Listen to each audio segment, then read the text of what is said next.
Hi everybody. Hello. So welcome to the YouTube video that we've promised everybody about lots of the questions that we've had over the last, was it 4.5 months since we went full time? Yeah. Of which 3 months have been in glorious Europe, jollying it up. So lots of questions come through on Facebook, on Instagram, is with private messages on the different posts.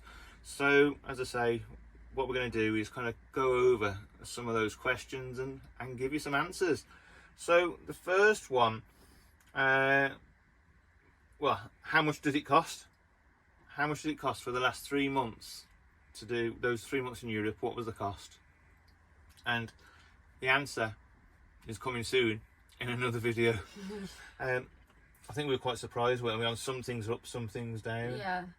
Some things that we thought were going to be more expensive in Europe were cheaper, and vice versa. So yeah, it was a bit of a surprise, wasn't it, to the cost of living. Yeah, thankfully the beer and the ice cream was much cheaper. Yeah. The But, main staple diet stuff, you know. Yeah, but you know, we did 3,500 miles, so you can't do that on fresh air, you know, so you need diesel.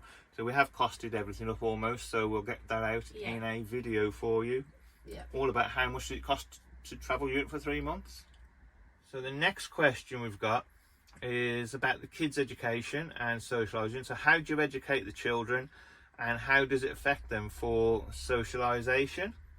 Well, you can. Okay, so with James, he's 15, so if he was in a normal school, a bricks and mortar school, he'd be in year 10 now, so he would just, well, he'd be going into year 11 actually. Yeah, we're starting year 11 soon, yeah. He would have been doing his GCSEs this year, so I've still got him doing his GCSEs. We felt it wasn't fair for him to go all the way through the school system to not come out with a qualification. GCSEs are not essential to life, but we wanted to make sure that he did get them because we felt it was fair for him to continue that. Yeah. So he's doing what's called IGCSEs, which are more internationally recognised than regular GCSEs. So he's got a better chance of being able to go on to different universities around the world if he just decides to do that. And we've opted for an online school called Wolsey Hall, Oxford. One of the reasons we chose that is because Nelson Mandela did his qualifications while he was in prison. We did lots of research around lots of different ways for him to do it, whether it was us setting the curriculum, which we thought at GCSE level, we're a long time out of school, so we wouldn't be able to justify doing that for him and give him the actual what he deserves to have. We did think scrapping it all together, didn't we, and not doing any kind of formal education. But again, he's the type of child that needs regulation and needs black and white. It's black and white. It's a straight line. It's academic. Yeah, so he needed that kind of structure. So we've gone for that, which is he's doing 6 GCSEs, which means that he will be able to go on to do his A levels or college course if he wishes to, and all of his stuff comes on the laptop. He's got all of his textbooks like what you would have if he was in a normal bricks and mortar school, and he has the timetable, the lessons planned out for him by his tutors. He does it all off his own back, so his time management is up to him to sort out and us. And he has assignments that he has to hand in on about every 6 weeks, isn't it? Something like that. About that, yeah. Where he has to make sure he's completed that module within those 6 weeks. Then he does an assignment, so his tutor then marks the assignment to see how he's getting on and if he's up to scratch with everything or if he needs help with something. And so that will then lead on for him to be doing his actual GCSEs next year. So it'll be May, June 2025. So as for Issa, yeah, hers is completely different. She is a totally different type of child. Where James is black and white, she's all colours of the rainbow. Yeah. James is a straight line, she's a big, massive, squiggly line. So we've had to really go from two completely different aspects with the kids for that kind of thing with the education. We've pretty much unschooled Issa, so that's what I spent the last year doing, unschooling. So Issa was really anxious and had no confidence whatsoever when we took her out of school in July of last year, 2023, and it was a very damaging system for her. Doesn't cope well, does she, with structure or anything like that. So we've had the last 12 months we've been unschooling her, which is the process of us getting her confidence back up, showing her that there's different ways to learn, that she doesn't need to be sat at a table and told to do this worksheet or that worksheet or whatever. So she's been learning more about the world, more about nature, more of a holistic kind of way. So we're doing food, cookery, teaching her how to live, really. Still includes numbers all that kind of stuff. It's important that she understands how to add up, take away, multiply, divide, all that kind of stuff at this age. She's only 7 at the end of the day, so we are obviously still 100% responsible for her. So those kinds of things are not essential in our eyes at the moment for her. She needs to learn to read, she needs to learn to write. So these things are important for her to get by in everyday life, which is what we're doing with her at the moment. Yeah. But we're going to be sort of ramping that up, aren't we, over the next few months with her, because her confidence is getting better now and she's not anxious, so she's not displaying anxiety. You'll have seen her on the YouTube videos 12 months ago. You couldn't put a camera in front of her, not a chance. Photograph of her 12 months ago, whereas now she wants to be on the videos. So that just shows how much more her confidence is coming on, doesn't it? So Issa's completely different to James. James is a lot easier. Issa's not. It's a work in progress. It's a work in progress. Yeah, right. So as far as socialisation for them both, obviously they've got each other, but there's a massive age gap between them. There's 8 years between them, so both have very, very different stages of their life. They've got us. Craig's more like a 7-year-old anyway, so he's got loads of time to play. No, we couldn't. So 8. Yeah. So when we're parked up, we do try to make sure that we're parked near football pitches or swing parks, so that there's the opportunity there for them to meet kids. And that's a big difference in Issa's confidence, actually, isn't it? Huge. You couldn't put her in a group of kids. You couldn't take her to the get park. her to talk to somebody 12 months ago. Well, not even that long ago. No. Probably 6-7 months ago, you couldn't do it. Now we put her up at the park. She's saying, "Kids!" Yeah, she's jumping out of the van, straight over there, straying amongst them. Yeah. I mean, these are kids that don't even speak English most of the time because of where we were. And she certainly doesn't speak German, French, Spanish, any other language other than English. So she's learning to socialise in finding something in common with a kid. So, and it's, play doesn't have any language boundaries, so she's really done well, hasn't she? When we're in the UK as well, we've also taken her to some homeschool clubs. Yeah. So they're all over the UK, they're all over Europe actually, but we just didn't have time for it or didn't want to get involved in Europe. Yeah. Well, you take them to a homeschool club where kids are the same age, just play, cook, mingle together. Yeah, do basically what they would do in school in a play environment. James, obviously he has got his mobile phone. We've got a new one for him now. Yeah. So he's still in contact with all of his friends, his school friends. And unfortunately, while we've been back, they've all been on holiday, so he hasn't actually managed to see anybody. But again, we're making sure that we're at football pitches when we park up, so he's being able to play football with so many different nationalities. 7 different nationalities played football with and made friends with. So he's getting that. Again, he's more confident, isn't he? He's a lot more confident in just going over to people and saying, "Do you want to play football?" Or just holding his ball, and football's international, everybody knows what to do with the ball. So he hasn't really struggled at all, has he, from the socialisation point of view? In fact, he's actually played less video games since we've been in the motorhome. Yeah, a lot which less. Is much better, which we find to be much better. He's showing more interest in cooking, in meeting other people. Yeah, so actually the fact that he's not on his video games, which was pretty much the only thing he was doing in his spare time in the house, is much, much better, isn't it? Definitely. So we're happy with that. Okay, so one of the other questions that we've had is, how do we get around the Brexit 90-day rule? Okay, yeah. Schengen shuffle. So quite honestly, at the moment, we don't. No. We did exactly 90 days on the European journey. Literally almost to the hour. Yeah, and we had about 12, maybe 15 hours left, which the French Border Patrol were quite impressed with. And we're staying in the UK for probably just over 5 months. Reason we didn't do it the first time is one, on a personal level, it was our first time doing this kind of thing. We'd only been full-time for a month. Going into Europe for 90 days, you mean? Yeah. And so we'd only just started kind of doing the full-time thing. So we stuck to 90 days for Europe, partly because we didn't want grandparents to be so long away without kind of babysit. I mean, without seeing without seeing the kids. We didn't want the kids to be away that long without seeing the grandparents. We didn't want to go that long without seeing parents. Exactly. Yeah. We weren't sure how long the van would last.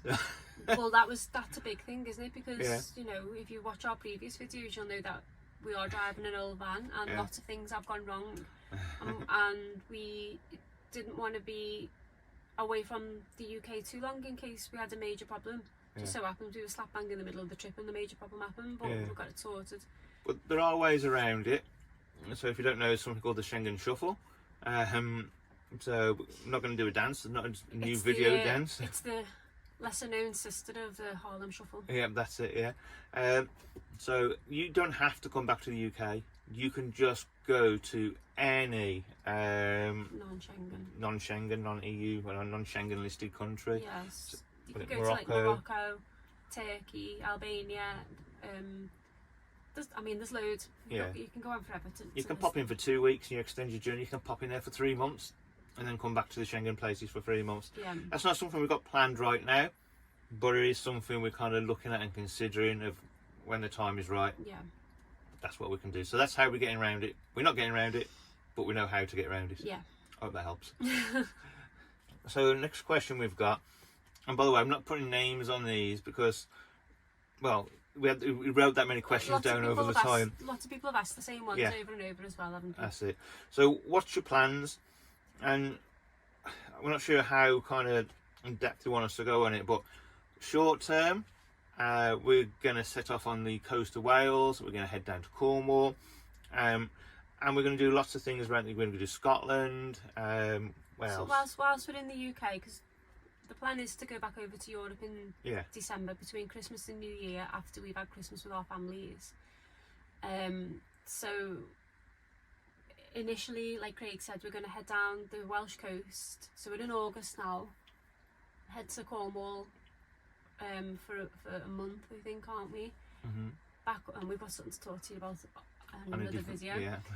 Back up to Shropshire to house sit and dog sit. Back up to Liverpool, and then we're going to go up to Scotland and do the NC 500, we think. And back down to family at Christmas, isn't it? So that's the next sort of 4.5, 5 months sorted. After that, we know we're wanting to head back into Europe, but we don't know which way we're going to go, whether it's going to be across to Spain and Portugal, or whether it's going to be heading towards Greece, Albania, Turkey. So that's kind of not fully set in stone, but we do know the next 4.5 months are pretty much set, aren't they? And as far as long term, well, it kind of depends on James, doesn't it? Yeah. What he wants to do when he finishes his GCSEs.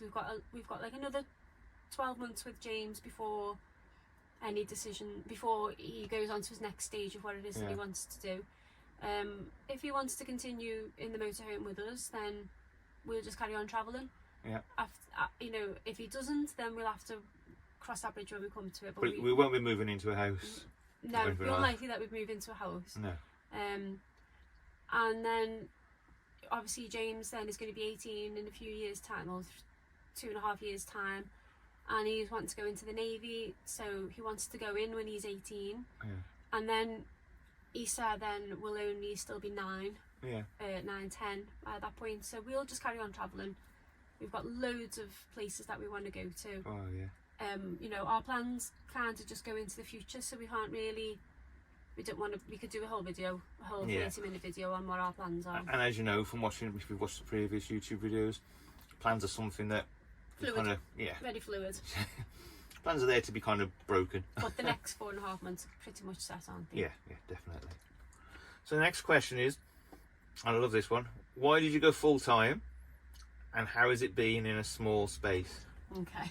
Now, for the man in a small space, don't really care. So, why did we go full time? Well, the small space has been fine, hasn't it? Yeah. Just got on with it.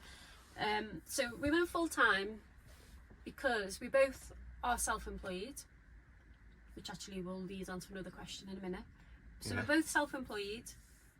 We don't have any employees, and we both work from home. Our businesses were both from home. Both of the kids were homeschooled. And we were renting a property, and as much as we loved that house, we did feel like we were spending money that had no benefit other than a roof over our heads. Watching everybody else live their dreams and Watching, you know, we were basically paying somebody else's mortgage. Hello guys, if you're watching, we love living there, but you know, we didn't want to continue to do that, and I was spending more time away from the kids, which was impacting Issa, and my income was basically paying the rent, wasn't it, and paying the bills, and Craig's money was our playing out money, our holiday money, all that kind of stuff. So it felt like I was working to just pay bills, which was stressing Issa out as well, because she works in the garage. We created a gym at the house, so she would do her clients come back into the house, and because Issa's homeschooled, it's kind of that connection for 10-15 minutes, then it's broken again, so the connection was really kind of so stressful, wasn't it, and it was creating more anxiety than being at school actually. So we kind of felt like we were working to just pay bills and not actually doing any of the things that we've talked for years about doing, which was travelling and having the kids have a broader understanding of what the world is about, because it's all well and good watching stuff on videos and reading books and everything, but the actual experience of going to these places and seeing life in different places and understanding different cultures and everything is really important to us. So that's why we decided to go full time. It was a bit of a off the cuff decision, but lots of planning was involved before we actually bought the motorhome. Well, we decided to go full time in a motorhome before we'd ever in our lives stepped foot in a motorhome. We went and bought a motorhome before we'd ever stepped foot in a motorhome. Never actually driven one, had we? No. And we bought this. Took us 2 months, I suppose, 3 months to think and to plan and make sure what we wanted to do, what layout we wanted and all that kind of stuff. Again, that's probably a different question that someone else has probably asked us. So that's the reason why we went full time. Spend more time with the kids, because you haven't got you know, you've got a finite time with the kids, haven't you? Before you know it, they're off, and you don't you know, you're not their priority anymore. So we wanted to make sure that we had as much time with them as we possibly could. And small space, not an issue. It's fine, you just deal with it, don't you? You do. We work, the thing is, we worked, kids homeschool, we worked from home together anyway. So it's not like we were suddenly thrown together and we were only seeing each other for 3 or 4 hours a day. We saw each other, other than when we were sleeping, 24/7 anyway. So it wasn't a problem for us to be so close together. I mean, the house that we lived in was a 4-bedroom detached house. It was quite it was a good size. But it was just, all you felt like you were doing was cleaning up constantly, wasn't it? So, you know, half of your life you're actually picking stuff up. It's funny because we used to say the house isn't big enough, and then we've moved into this, and now we're like, we've cleared out the other day. We've got so much space. You've just got less stuff. That's all it is. You just have to adapt to having less stuff. That's it. So another question was, do you use campsites? Not much. Twice? We've used them twice in Europe, and we used a sort of campsite, I suppose, down in Folkestone before we went over, Capel Battery, which was fantastic. Yeah, brilliant. Highly recommend that place. So we stayed there for 2 nights, which we actually weren't. I'll put the What's 3 app. What's 3 words underneath there so you can find it, because it's a preservation for the World War II site. And it's kind of charity based, so absolutely fantastic. All money goes towards that. So we stayed there, and then we stayed in Ypres, just because we didn't want to stay on the industrial estate there, did we? No, and we're quite fresh to it as well. We didn't know what we could get anywhere else. So we stayed there, and then we stayed in Brandenburg, and then the next one was. So that was all in the first month, wasn't it? A couple of months later, wasn't it, when we stayed on a motorhome air. It's not even a campsite. No, it's not a campsite, but it's as good as. But it's a lot cheaper than a campsite. So far, 4 different places. Yeah, and we're not adverse to staying in them. It's just we don't feel the need to. Yeah, we're doing this full time. We can't go to a campsite every night or every other night. We just can't do it. We're not on holiday. This is the thing that we need to remember, isn't it? Yeah, we haven't saved up for a few months to have a load of spending money to go on holiday. Yeah, this is not like life. This is not our 2-week holiday that you'd have a year. This is life. Yeah. So unless we all of a sudden won the lottery, then we're not going to be staying in campsites every night or even every week. No, that's it. Yeah. Okay, so the next question, the last but one question, penultimate if you want to be posh. is what's your favourite thing about van life? So for me, I'd say it's the freedom of being able to do what we want, when we want, go where we want. Yeah, I think it's a massive thing. Yeah. For me, I've been self-employed for 13, 14 years, so I haven't had a boss for a long time, so I already enjoyed that kind of freedom. Now, not having a mortgage or a rent or anything like that, kind of all the bills to answer to so much. We still have a few bills, but that's kind of my favourite thing about it. But actually, I guess also the four of us plus the dog all being together in this close environment is actually fantastic. You know, you get to see the kids growing up, you get to be involved. Yeah, it's much more. We have better quality time together now than what we did when we were in the house. Yeah. The kids have, having to communicate with each other better, with us better. We're having to communicate with them better. James is spending less time on his games, so we're doing more cooking, playing board games together, all those kinds of things that, we're like a 1950s family now, aren't we? Travelling around, so the quality is the quality time together is much better, isn't it? Fantastic, yeah. I've said better about 50 times then. It's definitely better. It's definitely better, but the freedom is my favourite thing. Freedom of travel and freedom of choice. Yeah. So finally, or almost finally, because we've got a question for you as well. Don't get that one for free. That's it. Right. So, this is the one we had questions of when we first started. We kind of knew how we were going to do it anyway, but it was interesting to see other people's answers of how do you earn an income, how can you afford it, is another way of what a question people have said.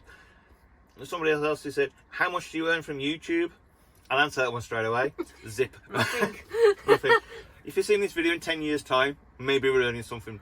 Zip. We have had a couple of people go onto our buy a coffee link and send us some money. Buy us a coffee? They didn't send us money. Buy us a coffee. Yeah. Well, no, actually, Pam said get yourself a beer. So right, we got a beer. Buy yourself a drink. Buy yourself something. Yeah. So that has been, in fact, both the times that came, it was quite. It was really important. lovely. Yeah. It was a nice boost, wasn't it? Yeah, as well, and also Gemma as well. Parting with the money was just absolutely fantastic. But we don't earn nothing from YouTube, but we been kindly, some coffee's bought us, which is absolutely fantastic. And as far as an income, we were both self-employed anyway, and still are self-employed. Yeah, we're well used to having to create our own income. We don't have a boss we don't work for a company that puts money into our account every month. We don't exchange time for money, do we? No. And we've been used to doing that for a long time now. So it's no different really to what it would have been if we were in the house. So Leslie, she built a personal training business from the house, did the garage out and everything, built it from scratch, had 32 clients. Yeah, it was busy. It was very busy. So it was quite gutting for you to kind of lose that, wasn't it? Yeah, because you create close relationships with people, so that was and it was a lot of work to create, so that was difficult to give up, but that's gone online now, so get an income from that. So you can do online training. Not everybody wants online personal training face to face or pre-made programs, but our outgoings are slashed less than half than what they were before we were in the house, so that means that we don't need twice the income anymore. As far as me, I've been self-employed for a long time, doing various different things. A bit of a dull boy, I suppose. But I've got an online retail shop. Can't you tell? It's a fashion shop. It's from Tesco. Yeah. No, I have got an online retail shop. I've got a fashion shop, and I've also got kind of online homewares, gifts. I do van life stuff as well, actually. So just that kind of stuff. That's how we earn an income. As long as we've got internet, it's fine. It's no different to being in a job in the real world. The more you put into it, the more you get out. No, that's not true. No, isn't it? Well, no, because you work in a job, the more you get put into the it, more you you're still into get paid the same amount. That's true, but that's true. But the more we put into our business, the more we get out of it. 3 months in Europe, to be honest, I didn't work as hard on the retail business. We were getting used to kind of the way things are, but kind of getting our groove now with that, so able to move forward now with a more stable way. And so that's how we earn an income. It would be fantastic if we had loads of buys of coffee. It would be fantastic. That would be fantastic if we earned money from YouTube. That wasn't the reason for doing it. If it comes along, fantastic. But we're, that's it. We love doing the YouTube. We're used to earning our own income, so that's it. We don't need to go into the YouTube stuff. No, that's it. Okay.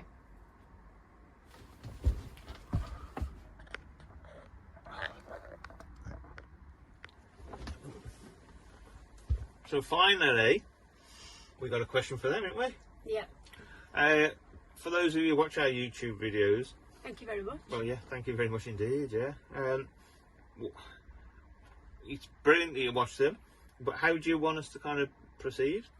We try to kind of show how our trips, our journeys, how life goes. Show our normal life, don't we? Yeah. I have started putting the what's three words, so that you can kind of see where we are. Do you want to understand more about the processes of van life, about different things on van life? Would that be helpful for you? Do you want to see us go to more places? Do you want us to do more videos of just the day? Hands up if you want some videos from James. Hands up if you want East to shut up.